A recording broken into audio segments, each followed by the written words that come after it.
Okay, det vi ser på det her billede, oppe i toppen, der ser vi et ribosom. Det er de blå snorede streger, altså dem, der nærmest er formet som et X. Inde i ribosomerne, der ligger DNA'et. DNA'et, det er altså den her spiral, vi kan se, der går ud fra kromosomer, og så nedad med alle de her forskellige farver.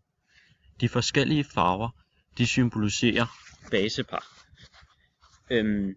De her 4 forskellige basepar, de koder for forskellige ting. Det kan være øjenfarve, hår, whatever. De her 4 basepar, de hedder adein, det kendetegnes som A, thymin, det kendetegnes som C, guanin, som kendetegnes som G, og cytosin, som kendetegnes ved C.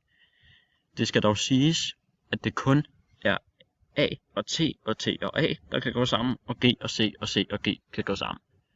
Det vil sige, at du vil aldrig nogensinde se noget, der hedder AG, eller noget, der hedder CG, eller CT hedder det. Det vil du ikke. Så kan du lave noget, der hedder replikation. Det gør den via noget, der hedder RNA, som der bliver forklaret lidt senere. Så kan du ud af det, der får du noget, der hedder DNA-kopi. Det er, et kopi af det DNA. Og selve måden, at det bliver lavet på, vil vi høre lidt om det. Et RNA, det er, man kan sige, det er halvdelen af DNA, bortset fra, at i stedet for T i koden, eller i, basen, så bliver det udskiftet med U, som står for uracil. En RNA, den bliver lavet på, eller den bliver, det er halvdelen af DNA, og så bliver den, når det her RNA, det så undslipper igennem en af cellens mikrohuller, så bliver den så opfanget af en ribosom, som læser det her RNA ved at tage et træ, eller tage et basepart, et codon,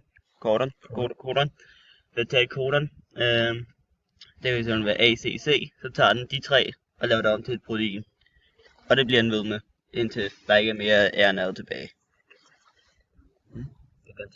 Og det gentager sig flere gange.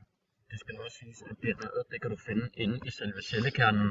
Det vil sige, at det er ikke noget, der ligger frit i cellen. Det er inde i selve kernen.